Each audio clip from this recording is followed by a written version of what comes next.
Dios los bendiga, hermanos, en este día hermoso que el Señor nos ha regalado. Vamos a seguir estudiando Hechos de los Apóstoles. Vamos a empezar con este primer capítulo. Ya hicimos la introducción del libro de los Hechos.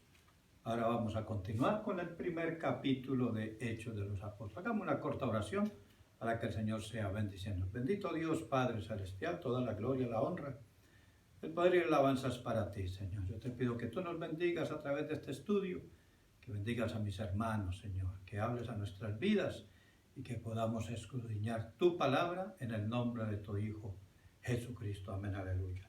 Qué bueno, hermanos, que están conmigo en este día estudiando esta palabra maravillosa. Este libro de los Hechos, que como dijimos anteriormente, no es un libro histórico. Es un libro para llevarlo al corazón, para que ese libro toque nuestras vidas y nuestros corazones. Entonces vamos a iniciar. Primeramente les quiero decir, como ustedes pueden ver, que este libro, yo ya tengo aquí ya esto escrito, listo para ustedes, para no llevarnos mucho tiempo, ¿cierto? Pero vimos que este capítulo, en el capítulo se refleja a quién fue escrito el libro. El libro primero fue escrito a Teófilo.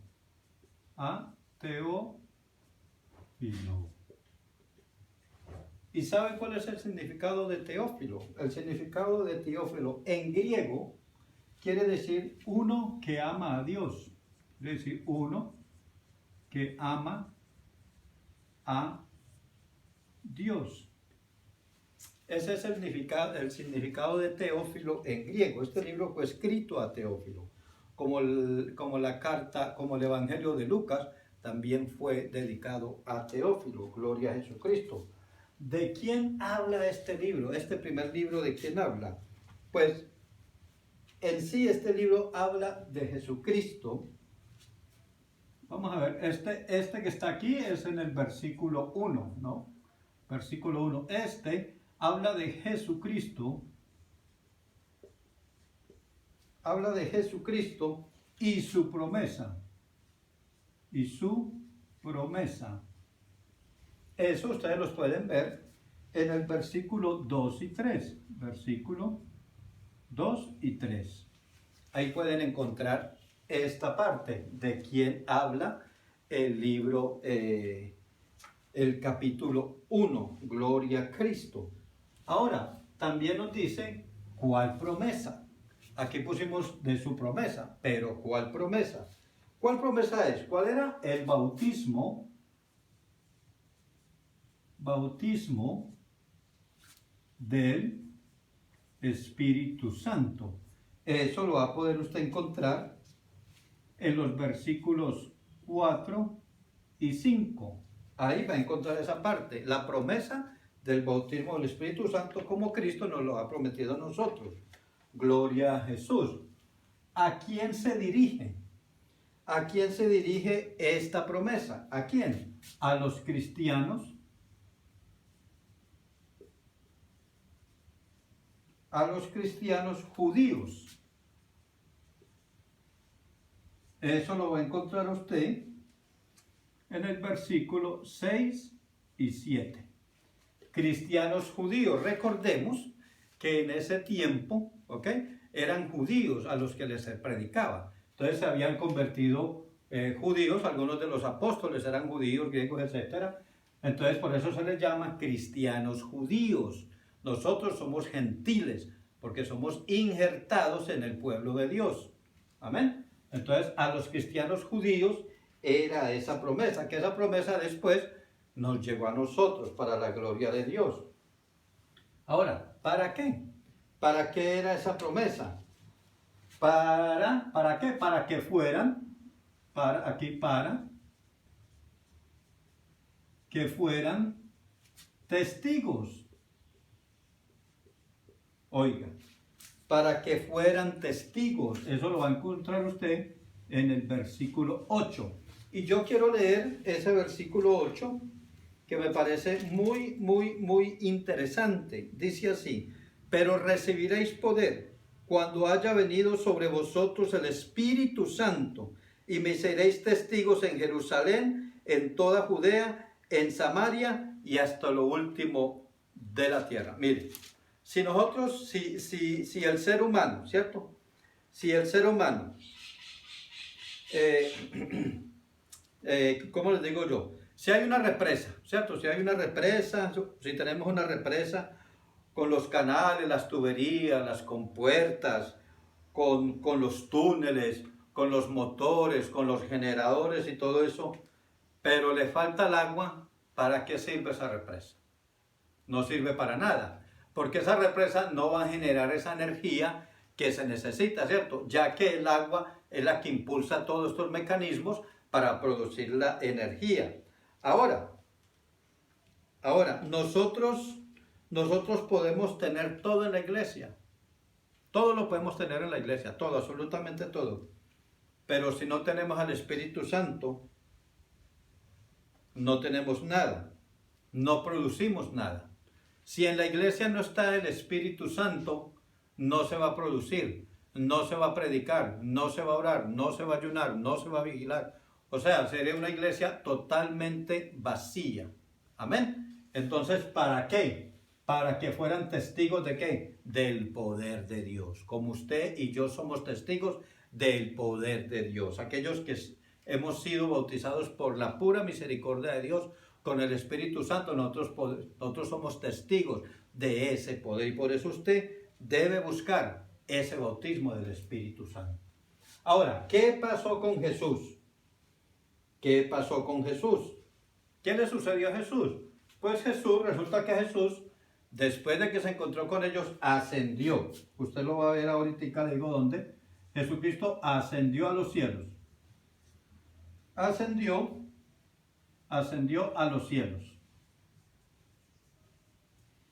Y eso lo va a usted en los versículos 9 al 11. Ahora, cuando Jesucristo asciende, todos los apóstoles se quedan mirando al cielo. Y esto fue un proceso despacio. Esto no fue en un abrir y cerrar de ojos que Jesucristo ascendió. Si usted lo lee la palabra del 9 al 11 y usted medita en ella, usted se va a dar cuenta que Jesucristo fue levantado despacio, no rápido, fue levantado despacio y los discípulos estaban postrados mirando hacia el cielo, dice la palabra, hasta que una nube lo escondió. Es pues tipificado como el levantamiento de la iglesia. De la misma forma como Jesucristo fue levantado de la tierra a los cielos y escondido en esa nube, de esa misma forma la iglesia de Jesucristo, cuando venga Jesús, va a ser levantada. Y no va a ser en un abrir y cerrar de ojos, gloria a Dios. La gente se va a dar cuenta que nosotros estamos siendo levantados, gloria a Cristo. Aunque hay muchas versiones que también no voy a negar con eso, porque dicen que en un abrir y cerrar de ojos, en la cual dice que vamos a desaparecer así, de la noche a la mañana. No refuto esa, pero yo creo, y eso es una opinión personal, de que cuando venga Cristo nosotros vamos a ser levantados despacio para que el mundo vea y crea que Jesucristo sí era verdad lo que se predicaba y lo que nosotros hablábamos sobre él. Gloria a Jesucristo. Ahora, esa fue la ascensión de los cielos. Pero ¿qué esperaban? Los discípulos, ¿qué esperaban? ¿Qué esperaban la gente? ¿Qué esperaban? Esperaban el Espíritu Santo. Eso era lo que esperaban. Lo voy a escribir aquí totalmente. Espíritu Santo. Y eso lo va a poder encontrar usted en los versículos 12 al 14. Ahí va a encontrar usted eso. Ellos esperaban el Espíritu Santo. No lo leemos porque el tiempo es corto, pero eso, todo creyente debe esperar eso, debe esperar el bautismo del Espíritu Santo. Todo creyente debe esperarlo y debe buscarlo con ansias y con ganas para que sea bautizado con poder de lo alto. Gloria a Dios, aleluya. Ahora, ¿qué le pasó a Judas? Aquí está, en estos versículos está la ranación de Judas. En el versículo 15 y 20 vamos a ver la muerte, aquí la muerte de Judas. Y voy a poner aquí entre paréntesis los versículos 15 al 20. Judas se descarrió. Judas fue el que vendió a Jesucristo. Entonces de los versículos 15 a 20 se lee cómo Judas se ahorcó y cómo a Judas se le reventó esa cuerda donde estaba ahorcado. Dice que cayó de cabeza y sus entrañas se le abrieron y se explotó completamente. O sea, todas sus entrañas se regaron por todos lados. Así lo encontraron. Cuando los que pasaban quizás por el camino, no sé en qué parte murió Judas, no sé en qué palo se colgó Judas, pero lo que sí, lo que dice la palabra es que Judas se reventó totalmente y todas sus entrañas fueron esparcidas por todos lados. Esa fue la muerte, se descarrió. Así que hay que poner mucho cuidado, hermano, mucho cuidado de estar muy cerca de Jesucristo, muy cerca de Dios. No queremos salir de los caminos de Dios. Quizás al descarriado, quizás a la persona que se salga de Cristo, no le va a suceder lo que le sucedió a Judas. Gloria a Dios. Quizás algunos sí mueren con muertes horrendas, pero hay otros que no, que Dios le da esa oportunidad de arrepentirse. Hay que lograr, gloria a Dios, esa oportunidad que Jesucristo nos está dando. Y por último, aquí donde dice nuevo apóstol, aquí se oró por un nuevo apóstol. Aquí se hizo una oración por un reemplazante.